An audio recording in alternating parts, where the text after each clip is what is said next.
बोले गुरुर ब्रह्मा गुरुर विष्णु गुरुर देवो महेश्वरा गुरु साक्षात परम ब्रह्म तस्मै श्री गुरुवे नमः। इसका सीधा सा अर्थ है, हे गुरुदेव आप ब्रह्मा हो, आप विष्णु हो, आप महेश हो, आप तीनों हो। आपको चरणों में मैं सादर नमन करता हूं। अच्छा, ये शिष्य बोले तो समझ में आता है, लेकिन गुरु खुद समझ ले अपने आप को। बोले मैं ही ब्रह्मा हूं, मैं ही विष्णु हूं, मैं ही महेश हूं। तो बताओ उस शिष्य का कल्याण होगा कि नहीं होगा? यही गड़बड़ होती है बस। वो एक और शब्द आता है, सामाजिक शब्द है, बोले पति परमेश्वर होता है। हाँ जी, होता है कि नहीं? अरे हाँ या ना का जवाब तो दे दो। इतनी देर क्यों लगा रहे हो फिर? पति परमेश्वर होता है, लेकिन इस माला का जाप कोई नहीं करता होगा पति के आगे। नहीं, पत्नी की मैं बात नहीं कर रहा हूं। पति परमेश्वर होता है। सुबह सुबह उठ के एक दो बार बोलना पति के आगे, आप तो परमेश्वर हैं, आप तो परमेश्वर हैं, आप तो परमेश्वर। मैं सच कहता हूं, तीसरे दिन वो तुमसे ही पूछे कहाँ जा रही है? बोले मैं कथा हो रही है यहाँ पे, जो है कथा हो रही है पूना में, लाइफ रिपब्लिक में, तो कथा सुनने जा रही हूँ। बोले कौन की कथा? बोले परमेश्वर की। बोले परमेश्वर तो जी बैठो है, मेरी कथा सुन, वहां कहाँ जा रही है? वो अपने आप को परमेश्वर मान ही लेगा।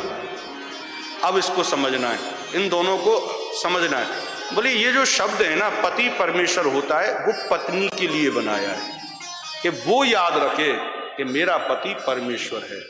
लेकिन पति को ये लाइन याद करने की आवश्यकता नहीं है। ऐसे ही गुरुर ब्रह्मा गुरुर विष्णु, ये जो लाइन है, ये जो श्लोक है, वो शिष्य के लिए, कि शिष्य के अंदर ये भावना होनी चाहिए कि मेरे गुरुदेव त्रिदेव हैं।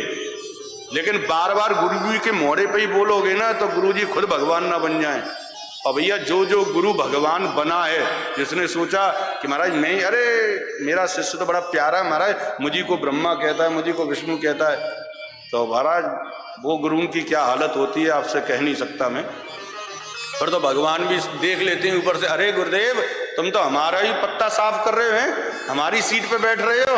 बोले ठीक है कोई बात नहीं, तो जहां हम पैदा हुए थे आप भी वहीं से शुरुआत करो।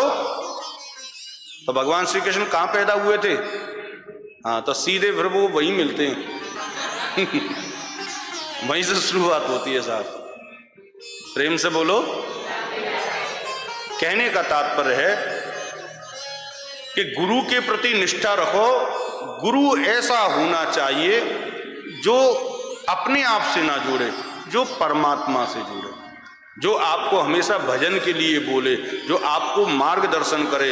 यदि आपके जीवन में कोई परेशानी आ रही है तो उसमें कौन सा सूत्र काम करेगा, कौन सा मंत्र काम करेगा, किस देवता को उस समय भजना चाहिए, ये सब पुराणों में दिया गया है। अब आपको चाहिए विद्या और भोलेनाथ जी को जल चढ़ा रहे हो, फायदा थोड़ी ना होगा भाई। विद्या के लिए तो गणेश जी है ना, अब गणेश जी को कैसे करना है उसके लिए गुरुदेव है ना, वो बताएंगे आपको। प्रेम से बोलो।